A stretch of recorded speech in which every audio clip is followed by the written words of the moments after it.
Ladies and gentlemen, please welcome this evening's guest moderator, Allison Bales from More Magazine, and tonight's guest, Liam Hemsworth. Good evening, everyone. Thanks for the warm welcome. Liam, it's nice for you to... Thank you so much, yes. Big crowd. Gee, I wonder why you're all here tonight. I've had the good fortune of seeing the film. It's a fast-paced, exciting thriller with some great acting in it. But there's also a Wall Street element to it. It's sort of like a tech thriller Wall Street for the 21st century. Yeah, it gives a big insight into the world of corporate espionage, something that I wasn't too familiar with before we started shooting. And when I became a part of the project, I started researching corporate espionage and economic espionage, and read up on a bunch of really interesting cases between big corporate companies, car companies, losing billions of dollars to this kind of thing. This is obviously a heightened version and a more dramatic version, but it's based on real things that actually happen, which was a big surprise to me. Right, and the surveillance technology that we see in the film, we're sitting in the Apple store. I think that we're almost at the point in the film that this happens. But it seems very timely, topical with the Edward Snowden case, the whole NSA security stuff. But this is from a novel that was written a few years ago, correct? Yeah, I think society's only just now catching up with what technology is able to do and where we're at with it, and how scary it is in a lot of ways. I think most people don't understand how much of our personal information is stored in cyberspace and different hard drives out in the world, and I think we're just kind of catching up with it now. So let's talk a little bit about your character. You play someone called Adam Cassidy, who's, like yourself, a young man setting out in his career. Is he too ambitious for his own good? I don't know if you can be too ambitious. This guy he's extremely ambitious. He has big ideas and big hopes, and he works at the lower end of a huge corporation. And he's spent a number of years trying to climb the ladder and hasn't really gotten anywhere. Ends up making a mistake around the beginning of the film, and then winds up in a pretty tough situation, and gets pushed down a road that he wouldn't normally go down, and is kind of forced to do things that are against his upbringing and his moral values. And it's realizing the mistakes that he's made, and then rectifying them and doing the right thing, choosing to do the right thing to get himself out of this this terrible situation. Right, but he's kind of back against the wall at a certain point. And then I think the film plays nicely with how deep is he in, are his motives good or bad? I mean... Yeah, I think he at the beginning, he's forced into it. He doesn't want to go down that road, and then when he finds himself in it, he starts getting a taste for success and the power of it all, and starts to buy into it, and then forgets that the real situation that he's in, and a lot more is at stake than he originally thought, and his life's now at stake, and he has to do the right thing to get out of it, regardless of what's going to happen to him in the end. He has to do the right thing now. So. I mentioned Wall Street at the beginning, and I don't know, maybe that's not a film that you thought of with this film, but I think with your father, the father in the film is played by Richard Dreyfuss, working class, worked all his life, honest living, who really tries to be the moral guidance for his son. And that just reminded me of the Charlie Sheen, Martin Sheen relationship in Wall Street. Yeah, there's definitely a similar relationship there. Richard Dreyfuss plays my father in the film, and one of the most honest actors I've ever worked with. He's says the weirdest things in scenes, but it's always honest. It's never forced, and there was so many really nice moments that really surprised me in the film, and I'd never really looked into their relationship too much, and as I started shooting with him, I realized how important it was, and such a big part of Adam's story through the film, because his dad is kind of what brings him back to the light and makes him realize all the mistakes he's been making. Yeah. So it's not just a thriller, though.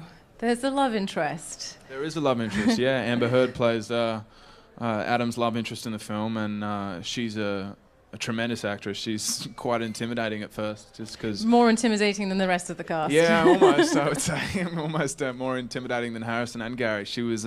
She's such an intelligent person, and so beautiful. And I was quite standoffish at first, just because I wasn't sure what she thought of me. And once we shot more of the film, we got to know each other, and she's such a great person, and I think this is some of her best work. She's so good in this film. You know, I don't know if anyone here watched Grey's Anatomy, but there's sort of a there's a McDreamy meeting situation. They meet and then they meet again. So let's have a look at that clip. Well, of course, they had met quite intimately before that moment. And she accuses Adam Cassidy of being bridge and tunnel. It's about the worst you can get, isn't it? Yeah, I think so. Yeah, he took her out for cheese fries, though, so that saved everything. I think that would have made up for it. There's a nice reversal, I think, with the sexes in this film. You know the scene where someone's in the shower and the other person in the bed has to sneak out and look at something in the bag or the briefcase or the phone and get the information before they get out of the shower. I think I've always seen it with the woman in the bed and the man in the shower. So this time you're in the bed. I do a lot of sneaking around in this film. And lots without a shirt on. Yeah, there's a couple of scenes with my shirt off. Just a couple. Yeah, I never opted for those scenes, but I was forced to take off my top. I was told that I'd be beaten if I didn't. So Right, it's not in your contract then. I had to take it off. It wasn't a body double. No, it was you. No, it was my body. It was all me. Does it make you uncomfortable to talk about that? Because it's a little bit. It's It's uncomfortable when you do it, and it's uncomfortable bringing attention to it. Right. Sorry. I just knew I had to bring it up. Well, there's a lot of heat between yourself and Amber Heard in the movie, which is important. Yeah. But let's talk about some of the other cast members, because really you've got two absolute powerhouses in Harrison Ford and Gary Oldman. It was so nice to see Gary Oldman doing his English accent, because he hasn't done it a lot recently, it seems. Yeah. He's when I met him first, he's an extremely soft-spoken, genuine person, and just really nice, a really friendly person.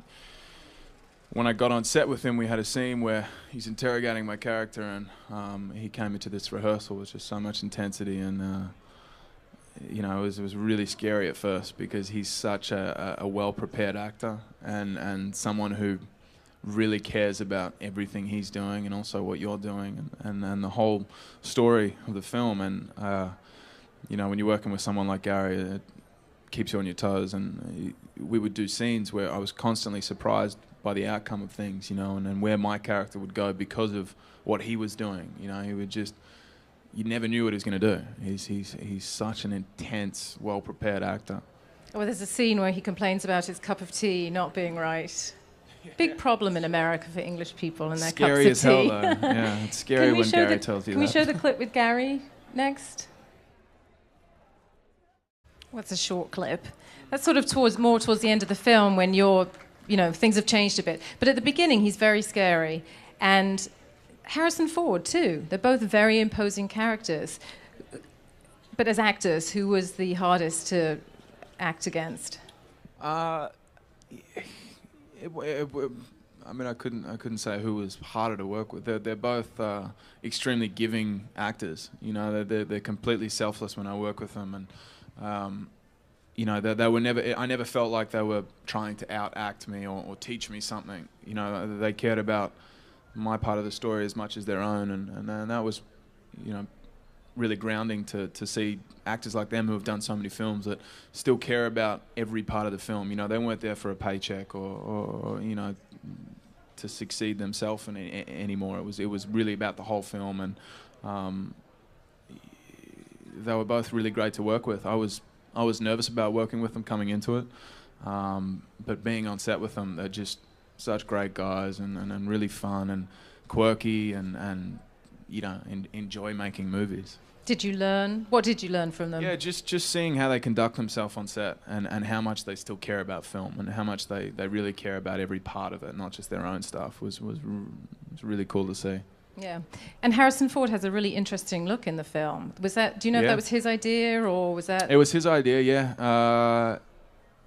Nobody even knew he was going to come to set with a shaved head, and then I think a week before he turned up, he sent a photo to the director, and then Robert, the director, showed me a photo, and he had a shaved head, and everyone kind of freaked out at first because it wasn't what was initially thought of, and then it works in the film. Yeah.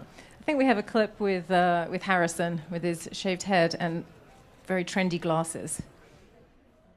So let's talk about that. In the film, you have a complete new identity created for you and become a new person almost. Your whole digital history is reinvented. I mean, people do that. You know, that's something that's happening. People can invent themselves. They can portray themselves how they want to the world. Yeah, I think, in the beginning, he gets pushed down this road and he's not really sure about it. You know, it's something that he didn't set out to do, and then once he's in there, he kind of finds the fun in it, and he really buys into the whole situation, and falls under Harrison Ford's character's spell, I guess, and you know, I mean, he's a father figure to Adam. He grew up with a dad that was a security guard, and you know, a low-income family, and wasn't exactly the career role model that you know he wanted, and this is who Harrison's character becomes to Adam. I liked Gary Oldman and Harrison Ford, and there's a couple of scenes where they're together with you and the three of you. Very, very powerful, very dramatic, electric, actually, because you don't know who's playing whom, and you don't know Harrison Ford's motives. You don't really know anyone's motives. His character's very sneaky. You know, you find out in the end what he's truly made of, but you know, through the film, he seems like the perfect guy and the perfect role model for Adam.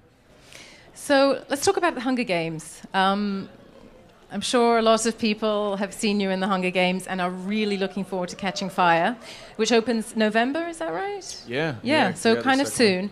What's it like to be part of something that is that huge? It's great. It's all positive. It's Francis Lawrence directed the second one that comes out in November, and he's one of my favorite directors that I've ever worked with, and I've been a fan of his since Pleasantville and I Am Legend, and you know, he's such a great director and one of the most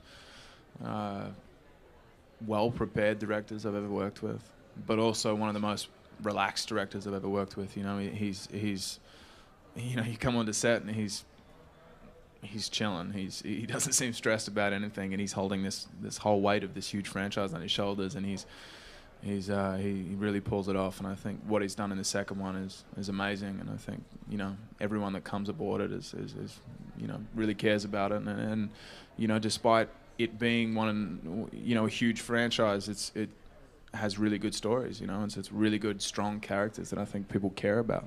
Yeah. And is the second one going to be better than the first one? And is there anything that you can tell us? Some sneak preview of something or other? I haven't seen the finished product yet. But I know that Francis is a fantastic director, and I know he's really done a great job on it. Oh, that's not very helpful. That's a bit tantalizing, isn't it? There's a lot more Hunger Games stuff. Well, from my memory of the book, you really come into the third one. Yeah. Your character is really big part of the third one. Yeah. For the first two, Gale has to just kind of watch what happens, and he's kind of helpless to do anything. But you do get to see a little more of the fight in Gale in this one. Good. You know, and the tension building up, and yeah, it's exciting. I didn't think you had enough to do in the first one, personally. That was my pet peeve with it. It wasn't enough. Wasn't enough you in the first one. You know, Suzanne Collins came up to me when we were shooting this one, and she came up and you know, expressed to me that she wished there was more of my character of Gale in the second one as well. I don't know. He's a good character. He's a likable character. He's a strong character. He's standing up for what he believes in, and you know, in a terrible situation. So. We'll just have to wait to the third one. Let's talk about the director for this film then, Robert Luketic. He's Australian. Does that mean that you knew him? I didn't know him. No, I met him about a year and a half ago, and we sat down and he told me about this project, and that was when I came aboard, and I think Harrison and Gary came aboard around the same time. But he's a great director. He's allows actors to find it in a scene, and he never really puts too much pressure on you to hit certain marks. He lets actors find it, and that was what allowed us to constantly surprise ourselves. Sometimes I think when actors do huge either superhero films or something like The Hunger Games, they'll often then go and do really small indie films, just as a, I guess, contrast. But you couldn't really call this, with Gary Oldman and Richard Dreyfuss and Harrison Ford, you couldn't really call this like a small film. This is pretty wasn't sizable. A small film. No. So what was it that drew you to this? The whole concept. I found the whole world of corporate espionage really interesting. Something that I wasn't too familiar with, and once I started researching and just reading into this script, you have a bunch of very complex, interesting characters, which I think is always important in a script, and the whole world of corporate espionage I think is quite interesting, and it also gives us a very relative idea of where we are with technology, and I think allowing audiences to be aware of where we are with it. And it's exciting. It's a good thriller. It's a thriller. It's fast-paced. Yeah. So you're the youngest of 3 boys. You know what they say about the youngest child? The smartest? As well as that. No, there's a lot of pressure on the youngest child, isn't there, to sort of follow on the older brothers and to prove oneself. And did you feel that growing up? You've got 2 older brothers who are both actors. No, I didn't feel any pressure. My parents were the most supportive parents, and I was a lot younger than both my older brothers, so I was always looking up to what they were doing. Whether it be riding a bike or building a treehouse or something. I always wanted to do what they were doing, and when they started doing acting, that was where I started. Where my head started going. So I never felt any pressure to succeed in anything. We definitely give each other a hard time when we do succeed, and that's what brothers do. You push each other, and they're my best friends. They're the reason I am where I am, and my biggest inspirations. Will you be making a film with either of them at any point? We talk about it. I mean, it's something that we might only get one chance to do it, and we want to make sure it's the right project, and we have the right director, and it's something that we all really care about. It's a hard thing. We don't want to just do it for the sake of doing it. I just read this, and maybe everyone knows this, I don't know, but I just read that you were originally called over to try out for Thor, for the part that went to your brother. That's true? Yeah. Originally, Chris wasn't even... We'd both auditioned for it, and I'd sent a tape over from Australia, and originally he wasn't even called back for a screen test. They said no to him, and it came down to me and 5 other people, and I honestly think it would have been uncomfortable if I had got the part. I'm 6.5 years younger than Chris, and at the time, when I'd been called back for a screen test and he wasn't even called back, I joked to him. I said, "Well, I guess I'm just more of a man." But honestly, if I was to get that part over him, we might not be friends anymore. Does Thor have a brother? He does. He's got a very evil brother. Oh no, Loki. But does he have a nice brother? I don't think so. I think it's just Loki. Yeah. Oh, that's too bad. Otherwise, that could have been the movie you made together. Well, that's a funny story. Obviously, you have a friendly rivalry, perhaps, that goes you both on. I mean, now now that I didn't get the part, we can proceed as good friends. But yeah. All right. I think that we're going to go to the audience now. Hi, big fan. I have your bag. How are you? I was wondering how you got into acting and what's your advice for upcoming actors and actresses? Yeah. Ever since I was really young, I loved movies. I think when I was under 10, I wasn't an extremely athletic kid. I watched every movie there was, and from things like The Never-Ending Story to films that I wasn't even allowed to watch at the time, like Bloodsport and Kickboxer, and violent films that my brothers at the time were watching. But my mum was, she would never let me watch those kinds of things at that age. But I watched everything. I loved movies for some weird reason. And it wasn't until I was, I think, 16 or 17 that I think Chris, my brother Chris, was shooting a TV show at the time, and I went and watched him on, shooting this TV show. And I think I was 16 or 17, and it was the first time I'd ever been on a set before. And for whatever reason, something was lit inside me, and I decided to pursue it seriously, and I started doing acting classes outside of school, and just filled my head with as much knowledge on this career as I could. And then eventually that led to getting an agent and auditioning as much as I could for everything, and just trying to get experience. And then I did a few years of TV in Australia, and then eventually made my way over here.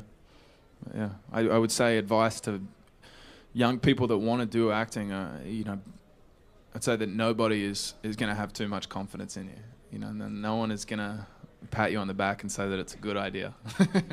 But if you truly want to do it, then you got to stick to it and prove them wrong.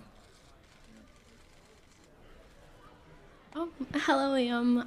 My question is, as you go through your filming and stuff, do you feel as though you make connections with your characters? And if so, has anything, surprised you in your actual life or done anything for you?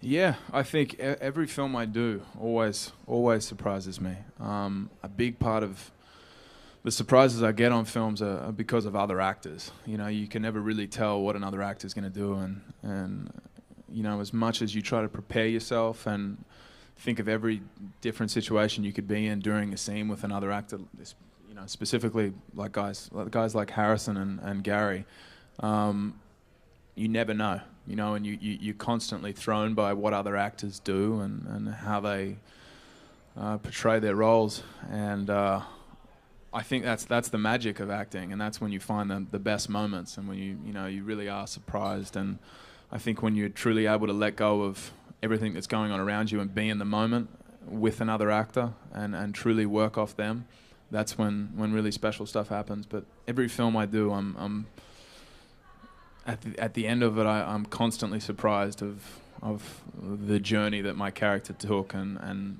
things that inevitably happened, but things that I really wouldn't have thought would happen during that.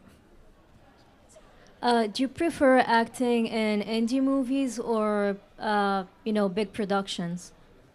I love acting. I always really enjoy the whole process. I love making movies. I don't think indie films usually, there's not a lot of money behind it. So the reason you're making that film is because you truly believe in it, and the reason that everyone else there is making the movie is because they truly believe in it. So when you find yourself in that situation, you're with a bunch of extremely passionate people that truly care about movie making. I've done a lot bigger projects, like the Hunger Games, and other things that have had a lot more money behind them. And I've been lucky that they've also been projects that people care about. I think the important thing regardless of how much money is behind the film, whether it's indie or a huge franchise like Hunger Games, is that you're doing it for the right reasons, and that you care about your character, and you care about the other characters, and when you work with people that love making movies, then it's a positive experience. Sometimes you can find yourself in situations where you're with people that are there for the wrong reasons, and that's when you can find yourself in trouble. Hi, Liam. For the Hunger Games, what is Josh Hutcherson like from your perspective? Josh Hutcherson's great. He's, we met a few years ago, and we'd actually met once or twice before we started shooting the first film, because my brother, he'd done Red Dawn with Josh. So I'd met Josh, a couple of times randomly. But he's a great guy. He's a really nice guy, and, a good friend of mine now, and in the film, I don't have too much to do with him. You know, most of my storyline in the Hunger Games is with Jennifer, with Katniss. So I don't get to work with him a lot, but when the small experiences that I've had with him have been really good. Yeah. Hi, Liam. I am from Philadelphia, and I know we were all really excited when you guys came to film Paranoia. So I wanted to know, what was your experience like filming in Philadelphia? Philadelphia's great. I didn't know too much about it before we started shooting there, and it's a great city. It's kind of like a smaller New York and a less busy New York, and much easier to shoot in Philadelphia than here. But it's great. People were great. Restaurants are great. We ate at so many different restaurants during Philadelphia, and it's great. It's a good place. Hi, I'm from Russia, Moscow, and we came here exactly for this event. And I got two questions. The first, which role was the closest to you as a person in all movies? And the second, can I have a picture with you at the end? Maybe. The role that was closest to me. As a person, I'm not sure. In every role I do, there are certain parts of the character that I really relate to, and certain parts that I have to dig for. And I think, as an actor, when I'm initially drawn to a character, it's for a couple of reasons. It's either for something that I truly relate to, or an experience, or a characteristic of that character. Or I choose different characters because, I want to experience something else. I want to look into the life of someone else and go through different emotions and feel different things and learn different things. That's one of the things I love most about acting is I get to see a completely different perspective of a person, and live their life for a short period of time and, in a different way. But yeah. My question is, who has been your favorite co-star to work with in your career so far, and which actor, actress do you really want to work with in the future? Favorite co-star? I've been so fortunate to work with so many great actors. Everyone in this film I really enjoyed working with. I just finished a film 2 weeks ago called Cut Bank, and I worked with John Malkovich and Billy Bob Thornton, and they're two of my favorite actors before working with them, and even more so now. John was such an interesting person, and Billy was an extremely fun person to work with, and again, guys that have been doing this job for so long and still really care about acting and really care about movie making. People that I want to work with, Jeff Bridges is one of my biggest inspirations. I love him. The Big Lebowski is one of my favorite movies, and I think his performance and John Goodman's performance as well is two of my favorite performances of actors. I'd love to work with both those guys, but we'll see. Yeah. Which has been your favorite movie to film? My favorite movie? I like them all in different ways. This was a great movie to work on. It was a big cast of great actors. Harrison Ford and Gary Oldman, two of my favorite actors, and I love shooting Hunger Games because the writing's so great. The act, Jennifer is so great to work with. She's so much fun. One of the most lively, energetic actors I've ever worked with, and it's interesting because we're shooting some pretty emotional stuff most of the time, and then she still seems to be doing backflips on set and just being a general maniac, but in the best way possible. But I love the last film I did, Cut Bank. I really enjoyed that. It was a smaller cast and a little more darker subject matter, but I love working with actors, and I love working with passionate directors that care about movies and really prepare themselves, and it's just it's a really fun experience, you know, and it's an interesting and a learning experience working with older actors like these. Thank you very much, everyone. Thank you for your great questions. The movie opens August 16th nationwide. Please tweet, Facebook, everything you want about the excitement that you're about to go see this film. The hashtag is Change the Game. Put it out there. Use social media. And go see this fun, exciting film on August 16th. Thank you, Liam Hemsworth. Thanks very much, guys. Appreciate you coming out.